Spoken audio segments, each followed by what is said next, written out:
Hey guys, Lewis here. So today we're going to be working on touch-ups and things like that. Now, do all of you guys do this?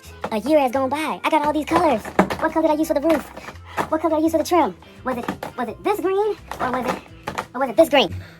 Either way, I'm going to teach you guys something very important. And this is what I like to do for future projects, pretty much projects in general.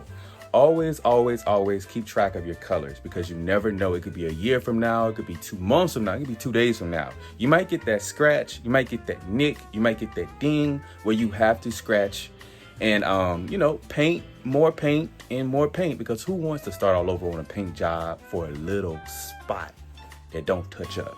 I used to work at a paint store. I used to work at Sherwin-Williams, the paint store, okay? So I know how to keep track of colors, how to keep lists. I don't do it often, but I'm gonna do it now because it's gonna save me so much time and it'll save you guys some time too. So what I do is, for each of my homes, I build them a yard and we'll use the Savage Sunflower House yard. As you can kind of see, it's very simple.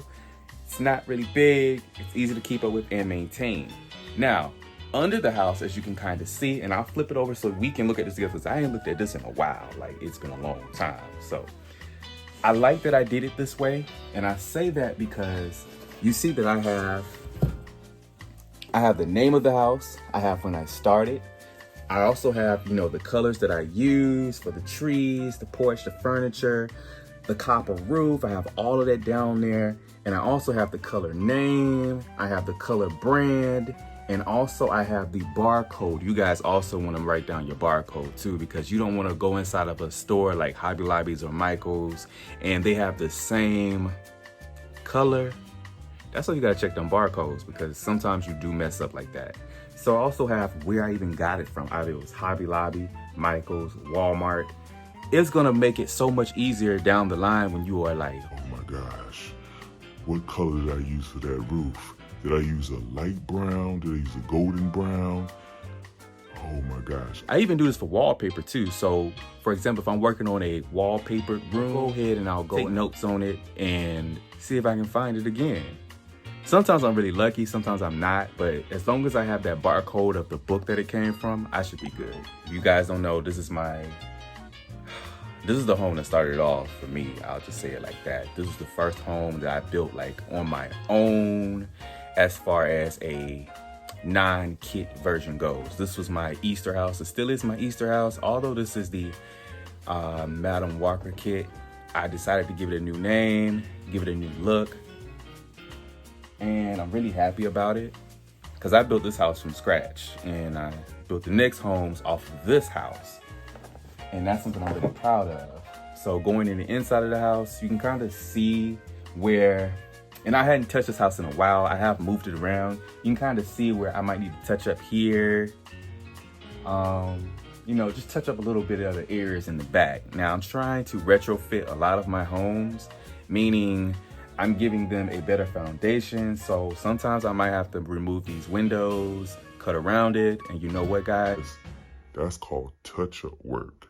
And you know what we do for touch-up work? We make a list of that color and we put that color where that color needs to be.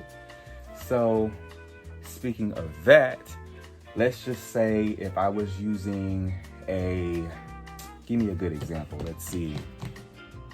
Here, let's just start with the wallpaper.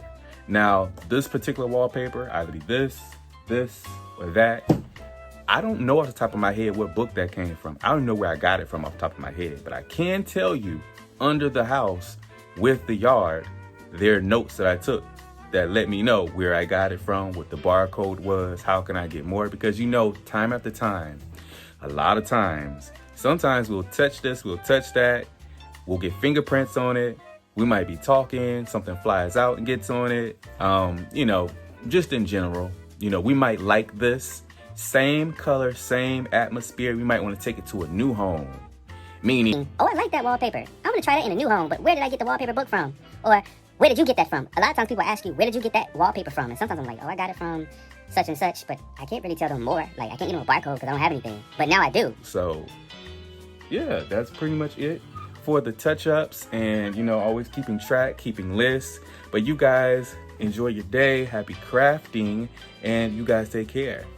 Bye. So another thing is I have to touch up on these trees and I'll show you what I mean. Like, a lot of times with the trees, whether it be foam that you make them out of, whether they be like, plaster, paper, I would have to touch up. You see, I have to do some touch-up work right here. Am I happy about that? No. Should I have been more careful? Yeah. But, things happen. So I'm probably going to replace these anyway and retrofit these with brand new type of looking trees. But you can kind of see what I mean. Now, I know that the colors that I used on this was a olive green, and I believe it was a darker color green. So remember I said you should always keep lists, because let's say like if somebody wants to do that same tree, the same look, you might not have those numbers or colors on the top of your head, but if you write it down and you'll be organized, you can touch it up a week, 2 weeks, a month, 3 years later, just as long as the color is still in production. Okay? So y'all just stay tuned and happy crafting. I got some trees to touch up on. And I don't feel like it, but I'm going to.